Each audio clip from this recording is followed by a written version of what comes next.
dear Honorable Vice Rector of the University of Ravijala, dear Honorable Professor Imam Santoso, dear Honorable Dean of Faculty of Computer Science, Professor Wayan Firdaus Mahmoudi, dear Dr. Ahmad Basuki, Abbas, dear Indonesian colleagues, thank you for your hospitality. Dear international colleagues from Malaysia, Philippines, Spain, Italy, thank you for your interest. Thank you for coming. Thank you for joining. I'm happy to introduce to you the project MICROCASA. You can see I'm a tall, big guy, but in my life I've learned to respect small things. And MICROCASA, it's in the name. It's a little bit about the small things that are very, very powerful, turns out. Yeah, so I've used the Jedi Knight, the most powerful Jedi Knight that you know, maybe Yoda, to represent the powerful or the power of small things. Yes, I'm learning Indonesian, so using micro approaches, so I can say things like saya suka kucing and kamu makan jeruk, things like that are not yet completely useful, but I hope with time, with a multitude of learning experience that are small, I may come to a point where I can speak a little bit. So selamat pagi, apa kabar? Very good, very good. Okay, so yes, so you wonder maybe when we're speaking about Jedis, who is on the Jedi Council? We are a project that is sharing ideas about micro-credentials from a European and a Southeast Asian perspective. These are the partners in the different countries that I've mentioned before. And these are then the Jedi Knights that are guiding or are leading the teams in the individual countries. I'm very happy to announce two of them speaking today. And I'm very sure that you will find those talks very, very fascinating.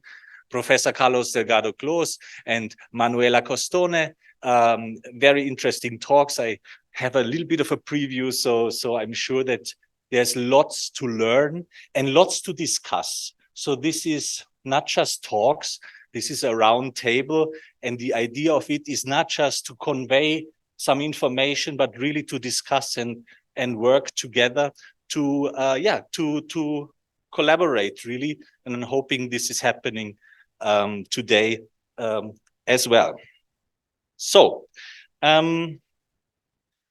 yes, speaking about micro credentials, we have been thinking that it's one thing is micro credentials, the certification of knowledge, and what leads to those micro credentials is then ways of learning that are also different, micro courses and micro learning. So I am going to talk a little bit about micro learning, as the MICROCASA stands for micro, for then building, or let me just go back a little bit to the beginning, building capacities, CASA, building capacities for agile interventions or agile educational interventions in Southeast Asia. Yeah? So it's both micro credentials and micro learning. I'm gonna speak about micro learning. And there are some more Star Wars references. Yeah, sorry for that. So you can spot them if you're a fan of Star Wars. Maybe micro learning. I see one guy nodding. Micro learning, A New Hope. Yeah, that's the first part of it. What is so fascinating about micro learning? We are now not talking anymore about these very, very big courses in which you need to invest a lot, but really very agile micro moments of learning in which you are targeting really very concrete skills and competencies.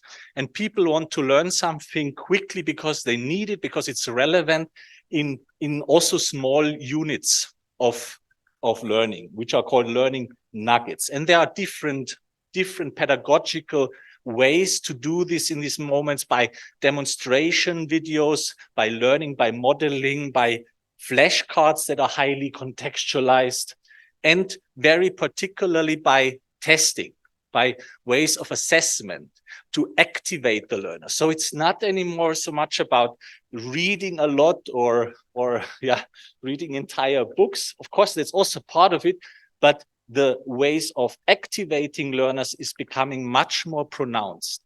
And the research shows that you can learn incredibly lot by being tested. Yeah, and that's a bit funny because, of course, you would be thinking that the test is coming at the very end of a learning phase. In micro-learning, the testing, asking questions, is the actual essence of learning and really helping to personalize the learning experience and to give immediate feedback.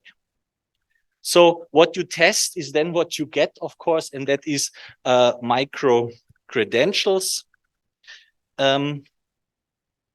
But the return of the university, or the university strikes back. What about the university and its approach to macro learning? Of course, there is lots of value in this as well.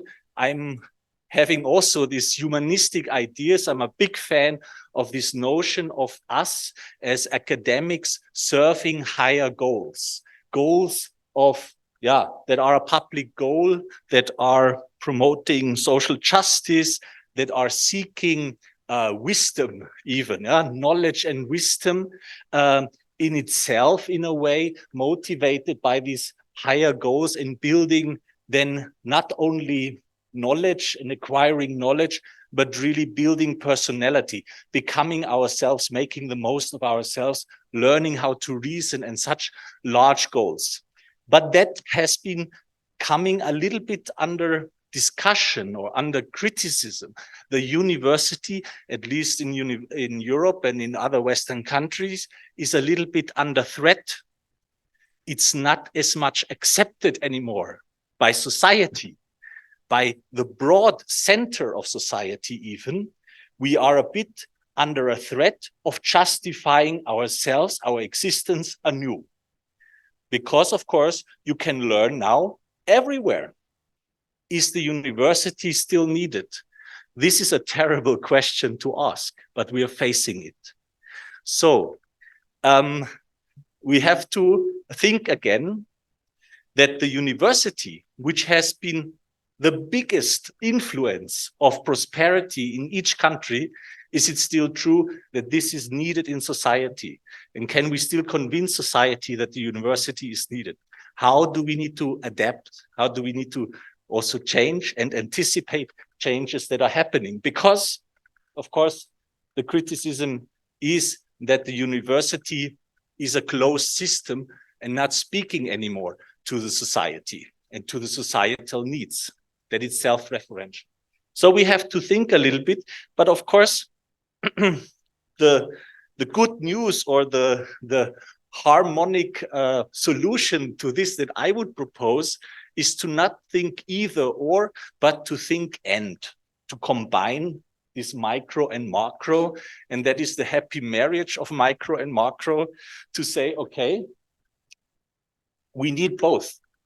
We need both because theory without practice is empty, and practice without theory is blind, as Immanuel Kant, the German philosopher, said. Yes, so there is a need for university, but we have to address practice as well. We have to say that what we are teaching in university is extremely practical. There's nothing more practical than a good theory, is what Kurt Lewin has said. And this is an interesting constructivistic approach to say, okay, we're not theory because it's so beautiful only, it's beautiful, but there's more to it. It's also very relevant, and vice versa. The things that are micro are then also useful especially when they are backed with theory. So I'm suggesting to rediscover this relationship between knowledge and practice. And that's the nice thing. The second point, that even if you approach large goals, like becoming yourself or being wise and becoming an expert, it actually starts with very small steps. You don't start with reading Immanuel Kant, but you start with micro experiences, and you can think back yourself. When was the moment that brought you on the track of an academic career? It wasn't maybe like a big thing. Maybe it was a little book. Maybe it was a little experience. Maybe it was someone you know that brought you on track to academia. And it's small moments that can change your life. And that's where learning starts, with small moments.